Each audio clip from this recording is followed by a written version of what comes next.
the house today, John Scheinfeld. Welcome to the show. Thanks for having me, Eddie. Great to be here. You know, going way back, I'm a big Harry Nilsson fan. I mean, you know, once you heard his music growing up, I did, and I thought it was so fabulous. But, you know, I tried to go to one of his shows. I wanted to find out, where's Harry?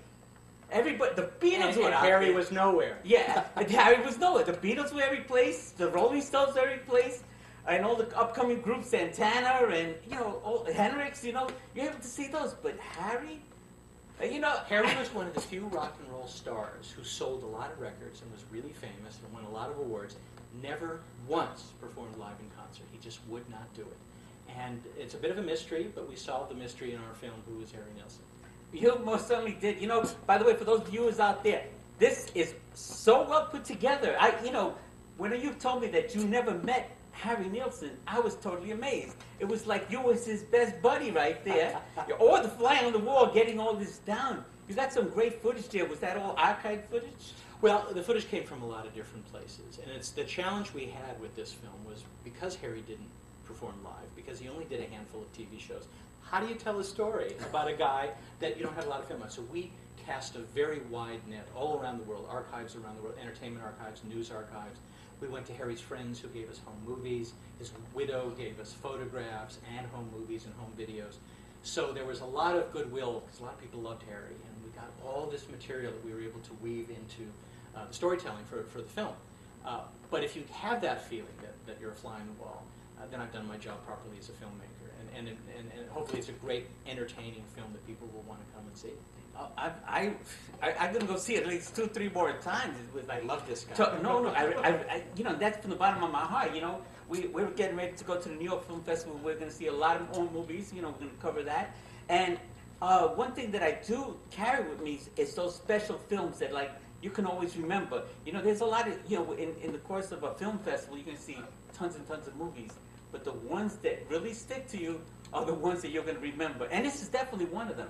Well, thank you. You know? I appreciate that. So what was the plan behind making a movie about Harry Nilsson? Well, I had first come across Harry's music when I was in college. I did a morning radio show on the campus radio station, and they had this big record cabinet that you could just sort of pull any albums off and try them out. And there was this guy, Harry Nilsson. I never really heard his name before. And I put on this thing. It was such an unusual style of music. In fact, it was many different styles of music, but nothing really that anyone else was doing. He was so singular in his approach to music. This is really interesting. I kept putting on one album after another, and I really sort of loved the music, but I didn't know much about him. And then when the opportunity arose a few years ago, the attorney for the estate had seen some of my work, and he said, "How would you like to do a movie about Harry?" And I said, "Well, I don't know. Let me do a little bit of research." So the more I learned about Harry, the more I thought, what an extraordinary story, and this has to be told. So I was on board right from that. Wow, you had a lot of great celebrities also participating in this. You know, I see that Yoko was there, John Lennon's widow. Right. You know, if John Lennon was around, I'm sure he would be part of this whole thing. And he would have done an interview. He loved Harry. Man, I could believe that relationship between him and Ringo, and why they didn't crown him the fifth Beatle, I don't know. They should have.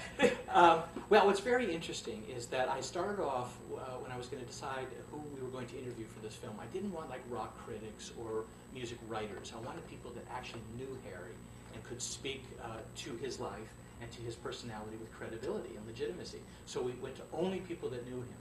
And all of these people loved him so much that we didn't have any trouble getting people to talk about him. So we have Robin Williams, we have Terry Gilliam and Eric Idle from Monty Python, we have the Smothers Brothers, we have Brian Wilson of the Beach Boys, we have Yoko, we have a whole lot of interesting people who have interesting things to say about Harry. Yeah, Jimmy Weber, as a matter of fact, he was one of the guys who like, I ran to Jimmy not so long ago, and had I known about his connection with Harry, it would have been a whole different conversation. Well, and isn't he great in the film? Jimmy is so articulate, has so many great stories. He's a wonderful storyteller. And so we were just delighted that he agreed to do this because he's like all over the movie because he had so many interesting things to say. Yeah, he was so passionate about his talking about Harry. I mean, it was like very much so. Totally cool. And see, this is the interesting thing about Harry. He was a complex man. We've all heard the stories about the drugs and the drinking and the craziness, but there's a whole different side of him that we reveal in this film. But what's interesting is that everyone we talked to loved him for what he was and loved him in spite of what he wasn't. With all the craziness, they still loved him. And that's what comes across so strongly in this film. We had a sneak preview here in New York about a month ago, down at the 92nd Street Y Tribeca. And this woman and her boyfriend came up to me afterward, and they said, you know, we'd seen your John Lennon movie, which we really loved, but this one's better. It's much more emotional. And it really is, because all of these people loved him so much that emotion really comes through. Oh yeah, absolutely. I can't be helped. I can't help but be caught by the people's passion behind that. And when you hear so many people talk about one person, you kind of felt like you knew this person. It's like, after seeing the movie, I felt like I knew Harry Nilsson. I knew all his music, and I tried to catch him in concert. Harry, if you're up there, why the hell did you do a concert? But anyway, you know, I would have been there. You know, that would have been the reason to bring me out there would have been his music, but the way you put it all together and what people have to say about him. Oh, you captured that so well. Oh, that's great. Well, thank you. You know, it's interesting. I'm asked a lot of time. I do lectures about documentary filmmaking. Over the last year, people would say, so what are you working on? I said, well, I'm doing this movie by Harry Nilsson. For the younger generation, just no recognition at all. And I said, well, you know, he did the theme song for Midnight Cowboy. Everybody's talking. He goes, oh, yeah. And I said, and then he did this goofy little song that was in a Coca-Cola commercial a couple years ago called Put the Lime into Coconut. Oh, yeah. And then I said, and he wrote the song, One is the Loneliest Number. Oh, yeah. So they knew the music, but they didn't know the man. And we hope we're going to remedy that with this film. I think so, and you know how you can tell? Look at the record charts. You know, after you're, yeah. I mean that's a true way to measure that, because you know people all of a sudden being reintroduced. My generation will be reintroduced. You know, I'm looking at my collection. I have a big collection. I have a lot of Harry Nilsson, but there's some songs that kind of just slip by. You know, for whatever reason, and all of a sudden these songs I hear them like for a second and third time from your film, because it was like I might have heard it once or twice.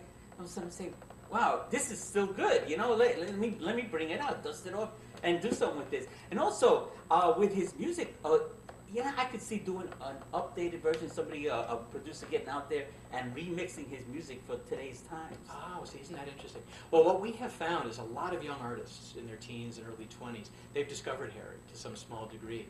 And in LA, there was an event at a club recently where these young artists just got up and played Harry songs. It was a Harry night at this club, so that was really kind of interesting. There are 62 songs in this film, which is a lot for any film, much less a documentary. So people will hear a wide range of Harry Nilsson. Not the whole song, of course, but a little bit. So they'll be able to hear the songs and decide, oh, I'd like to hear more of that one, or I'd like to hear more of that one. And we do hope it'll be a way for people to rediscover him, because he's well worth rediscovering. Oh, definitely. Is there a soundtrack to this? No soundtrack. We had some conversations with his record company about it, and maybe something next year, but we're not sure. In some ways, Eddie, this is the little film that could. It was a small indie film that I made betwixt and between doing other things. We showed it 3.5 years ago at a film festival, and then we sort of had some issues we had to work through. But everybody, because out of love and passion, we kept at it.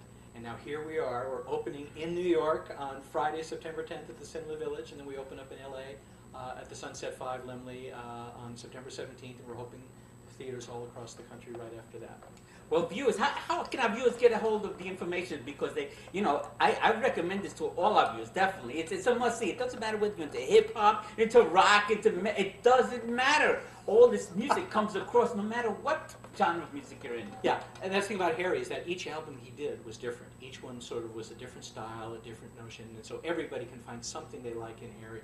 What you should do is check out the official website for the film, which is www.whoisharrynilsson.com, or you can check us out on Facebook or Twitter, Who is Harry Nilsson, and you can learn about where the film's going to be shown. DVD will be coming out later in the fall in time for Christmas with 93 minutes of bonus material, so it's like a whole other movie is on this DVD. A lot of deleted scenes, and the original ending that I had put on the movie, and I decided it wasn't right, and we put it off to the side, but we're going to have everybody take a look at it when they get the DVD.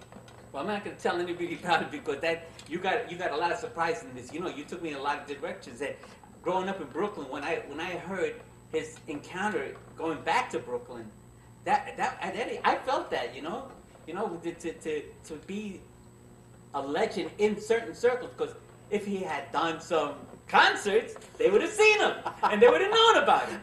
But you know, being that he didn't, you know, now people have to, you know, just go depend on what they heard or who knew what about Harry. But when I heard issue about him going to Brooklyn, that really, like, it kind of broke my heart, you know? Good. You know, because it was so heartfelt, and for somebody to go back to his old house and all of a sudden, like, say, kind of, you're not welcome here anymore. Oh, that. Well, see, but this is the interesting thing about documentaries, is so many people think when you say the word documentary, it means serious, it means thoughtful. It means going to watch tsetse flies mating in the South Pacific, and you see them do that for a week, you know. What I try to do is bring a feature film, narrative feature film sensibility to this movie. So it's funny, it's poignant, it's tragic, it's dramatic, it's incredible, it's amazing, those kinds of things. We get every kind of emotion in here. So if I made you feel something for this, then you know, all of us who had something to do with making it a film, we did our job right. Whether we cut for the film, it'll give you a good sense of who Harry is and some really interesting things when people talk.